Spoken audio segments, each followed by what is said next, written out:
नमस्कार दोस्तों, आप सबका हार्दिक अभिनंदन करता हूं। दोस्तों, जैसा कि आप देख सकते हैं मेरी स्क्रीन पर क्रिप्टो करेंसी की इमेज लगा रखी है, तो आप समझ ही गए होंगे मैं क्रिप्टो करेंसी की बात करूंगा। उसके बारे में कुछ जानकारी दूंगा जो कि बहुत ज़रूरी है और उन के लिए तो बहुत ज़रूरी है जिन्होंने इसमें निवेश किया हुआ है। तो सबसे पहले दोस्तों मैं आपको बताना चाहूँगा क्रिप्टो करेंसी क्या है। दोस्तों, क्रिप्टो करेंसी एक वर्चुअल करेंसी है, आभासीय मुद्रा जिसको आप छू नहीं सकते हैं। ब्लॉकचेन टेक्नोलॉजी यूज होती है क्रिप्टो करेंसी में, माइनिंग के द्वारा इसको बनाया जाता है। ये बाइनरी कोड में होते हैं ये सब क्रिप्टो करेंसी, इसलिए इसको वर्चुअल करेंसी भी बोलते हैं। जिनको आप छू नहीं सकते इसलिए इसको आभासीय मुद्रा भी बोलते हैं और इनको फ्यूचर करेंसी भी बोला जा रहा है दोस्तों। लेकिन भारत सरकार और आरबीआई इसको लेकर असमंजस में है। 2018 में इसको बैन कर दिया था। 2018 में बैन करने के बाद 2020 में इस पर से बैन हटा दिया था, लेकिन इसमें पूर्ण रूप से बैन नहीं हटा है। आप सिर्फ इसमें इन्वेस्टमेंट कर सकते हो, लेन देन नहीं कर सकते हो अभी भी भारत में। तो सरकार और आरबीआई क्रिप्टो करेंसी को लेकर असमंजस में है। वो क्या है मैं बताऊंगा। उससे पहले मैं बताना चाहूंगा हमारे देश के प्रधानमंत्री ने क्रिप्टो करेंसी के बारे में क्या बोला है। दोस्तों, आप देख सकते हैं यहाँ पर अलग अलग मीडिया हाउसेस ने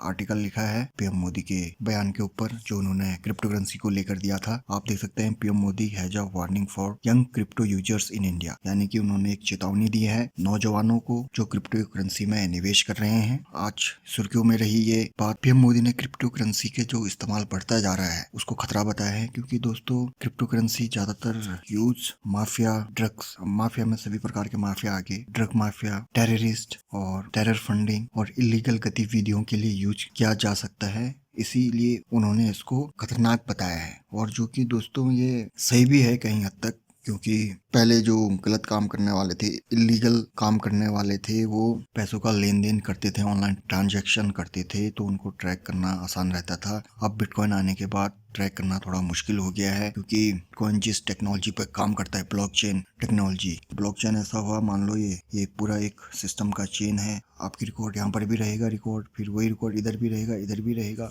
एक चेन टाइप की बन जाती है इसमें, इसलिए इसको ब्लॉकचेन टेक्नोलॉजी बोलते हैं दोस्तों। उस पर आधारित होता है, इसलिए उसको ट्रेस करना मुश्किल है। इसलिए पीएम मोदी ने सभी लोकतांत्रिक देशों से इस पर मिलकर विचार विमर्श करने के लिए बोला है। अब देखते हैं आगे क्या होता है। ये तो रही पीएम मोदी की बात। अब मैं करता हूँ आरबीआई। दोस्तों, आरबीआई क्रिप्टो करेंसी को एक एसेट नहीं मान, एसेट बोले तो संपत्ति। जैसे मैं शेयर मार्केट का उदाहरण देना चाहूंगा। हम शेयर मार्केट में कोई भी शेयर खरीदते हैं तो एक एसेट है दोस्तों, एक संपत्ति के रूप में शेयर को देखा जाता है। जैसे हम घर खरीदते हैं, चल अचल संपत्ति, वाहन हो गया, और भी ऐसी चीज जो संपत्ति में आती हो उनको एसेट बोला जाता है, और उसी श्रेणी में शेयर भी शामिल है। तो वो आरबीआई इसको एसेट मानने को तैयार नहीं है, जो कि ठीक बात भी है। और आरबीआई का कहना है कि इसका मूल्यांकन कैसे किया जाए, क्योंकि मूल्यांकन करने के लिए कुछ तो होना चाहिए, इसलिए वो उसको एसेट मानने से इनकार कर रहे हैं। तो भारत सरकार और आरबीआई क्रिप्टो करेंसी को बैन नहीं, ना तो उन्होंने इलीगल बोला है ना ही लीगल बोला है। अभी क्रिप्टो करेंसी का मामला बीच में है।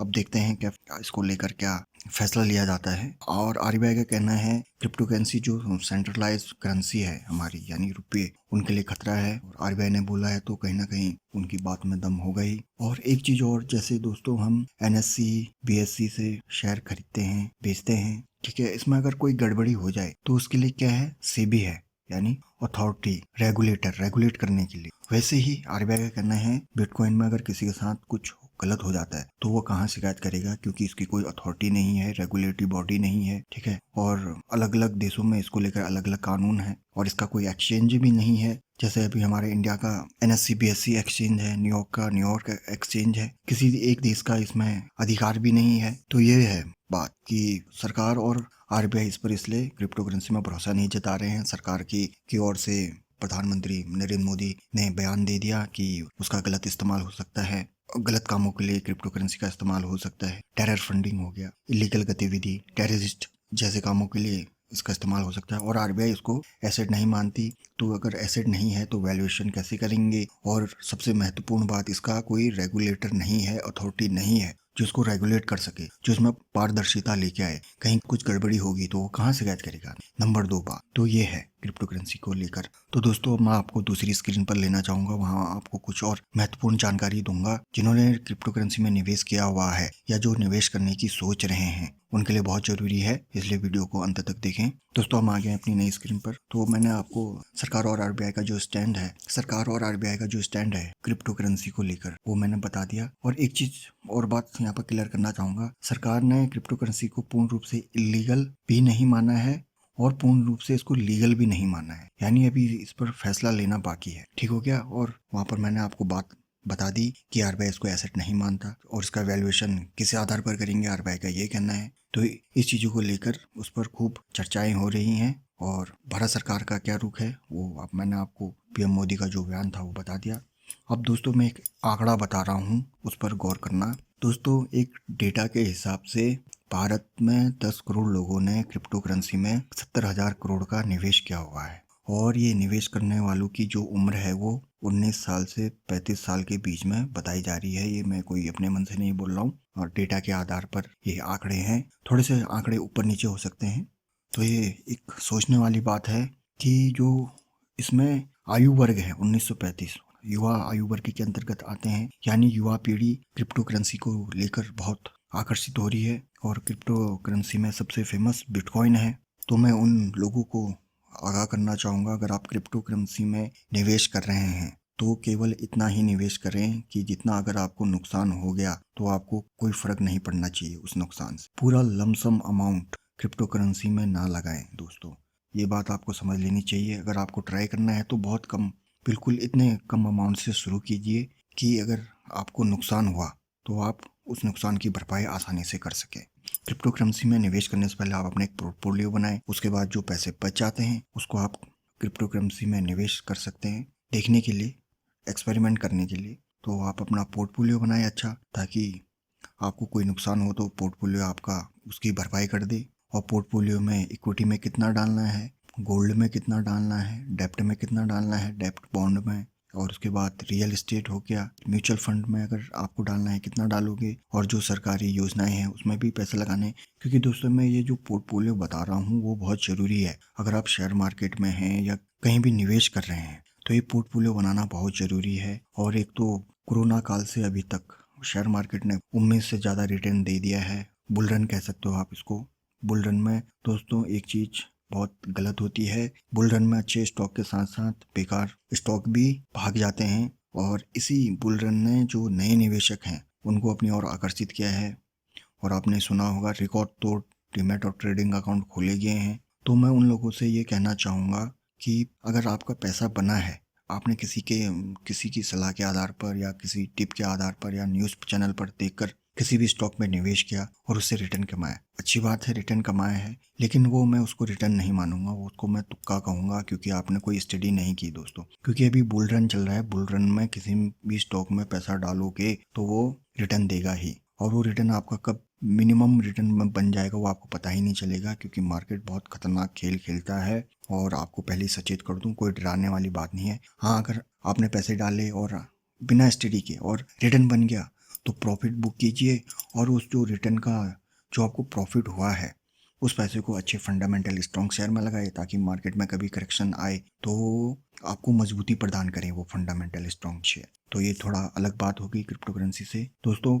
तो ये मैंने आंकड़े बताए आपको, 10 करोड़ से ज़्यादा लोगों ने क्रिप्टो करेंसी में निवेश किया हुआ है और लगभग 70,000 करोड़ का निवेश है। इसीलिए आरबीआई और सरकार चिंता में है, और सरकार ने ये भी बोला था जो क्रिप्टो करेंसी ऐड दिखाते हैं उनको बंद करने की बात भी चल रही थी, क्योंकि वो उससे युवा प्रेरित हो रहे हैं। एक तरफ से ऐड वो कह रहे हैं गलत प्रचार कर रहे हैं।